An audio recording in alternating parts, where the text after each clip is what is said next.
what the meaning is of liberty, how to use it, when to fight for it. Have you ever been to Washington, your capital? Been there lately? Well, let me tell you, it's a place of buildings and of boom and bustle, of the fever of emergency, of workers working overtime, of windows lighted late into the night. It's a handsome city, proud of its sturdy name, proud of the men who stopped there and made decisions, proud of its domes and lawns and monuments. Of course, Washington is like some other cities you've seen. It has streetcars, haberdasheries, newsstands, coffee shops, and slums. At busy intersections, there are neon traffic signs which, when the light's against you, say, "Don't walk." And when the light changes, walk. It's a tourist city, which is proper when you think how much of history a busy guide can cover in a day, and when you realize that the District of Columbia belongs to all the people of the states. The tourists know that here their voices have been heard from clear back home, that here their votes are put to work. The tourists go to see the sights they've seen in 1,000 pictures of, sights so famous and familiar that they're thrilled to find they look, well, they look just like they thought they'd look. Washington Monument, for example, or the Lincoln Memorial, where the seated and relaxed Abe Lincoln sits between two mighty murals of plain words, his own words. With firmness in the right, as God gives us to see the right, let us strive on to finish the work we are in, to do all which may achieve and cherish a just and lasting peace among ourselves and with all nations.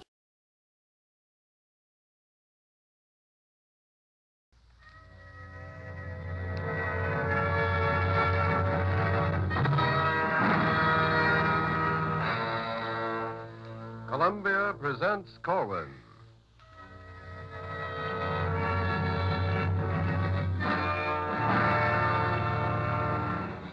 From Hollywood, Norman Corwin brings you the first of 3 broadcasts entitled An American Trilogy, starring the eminent actor Charles Lawton, in special adaptations of the works of 3 American writers, Carl Sandburg, Thomas Wolfe, and Walt Whitman. Each program will be narrated by Mr. Lawton and scored by Bernard Herrmann. Tonight, Charles Lawton and Norman Corwin's production of Sandburg.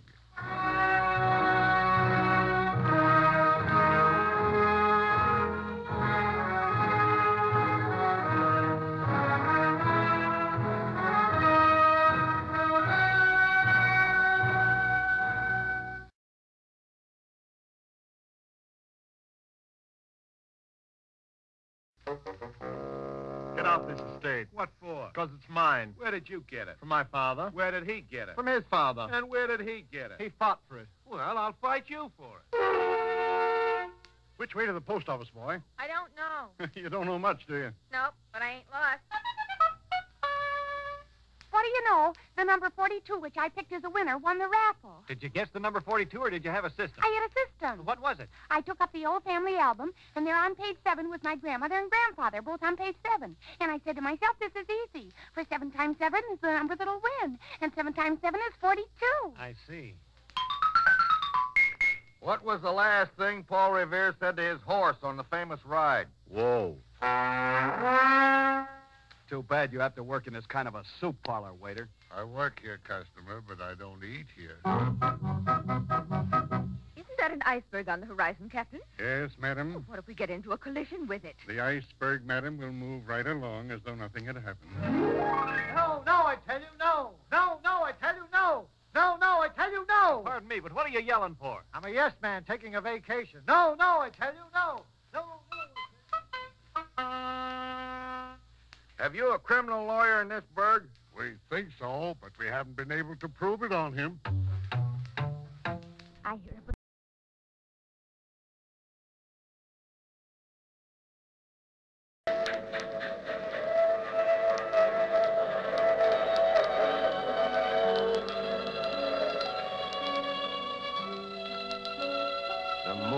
gazes down upon the vast desolation of the American coasts, and on all the glut and hiss of tides, on all the surge and foaming slide of waters on lone beaches, the moon blazes down on 18,000 miles of coast, on the million sucks and scoops and hollows of the shore, and on the great wink of the sea. The moon blazes down upon the wilderness. It falls on sleeping woods. It drips through moving trees. It swarms in weaving patterns on the earth, and it fills the cat's still eye with blazing yellow. The moon sleeps over mountains and lays in silence in the desert, and it carves the shadows of great rocks like time. The moon is mixed with flowing rivers. It is buried in the heart of great lakes, and it trembles on the water like bright fish. The moon steeps all the earth in its living substance. It paints continental space with ghostly light. The moonlight sleeps above dark herds, moving with slow grazings in the night. It covers lonely little villages. It falls upon the unbroken undulation of the wilderness. It blazes on windows and moves across the face of sleeping men.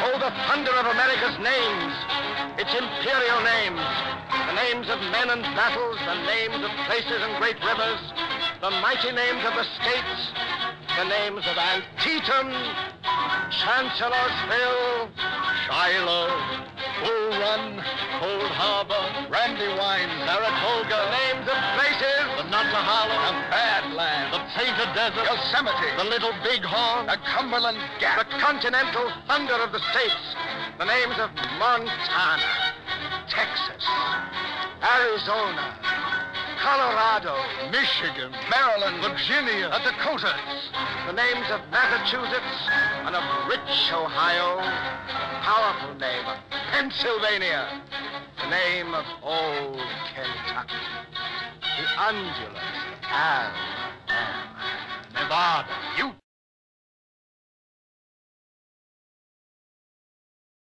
Terrible names of the rivers in flood, the rivers that foam and welter in the dark, that smash the levees, that flood the lowlands for 2,000 miles and carry the bones of the cities seaward on their tides. The awful names of the Tennessee, the Arkansas, the Missouri, the Mississippi, and even the little mountain rivers in the season of the floods. The Chesapeake, the Swananoa, Niagara, the St. Lawrence, the Tombigbee, Chattahoochee, the Arizona, the Potomac. These are a few of their great, proud, glittering names, fit for the immense and lonely land that they inhabit.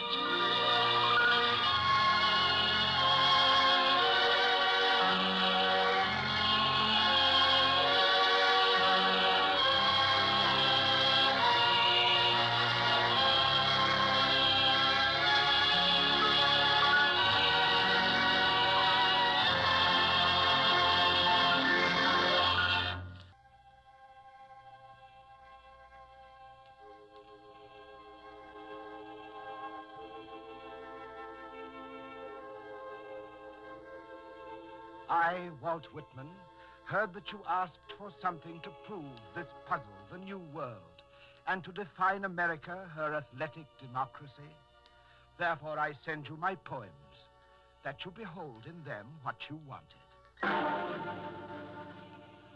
From Hollywood, Norman Corwin brings you the 16th of his current series of broadcasts and the last of 3 special programs starring Charles Laughton in adaptations of the works of 3 American writers, Sandburg, Wolfe, and Whitman. Tonight, Charles Laughton in Walt Whitman.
I will acknowledge contemporary lands.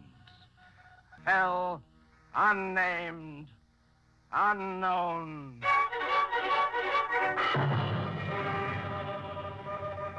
Washington.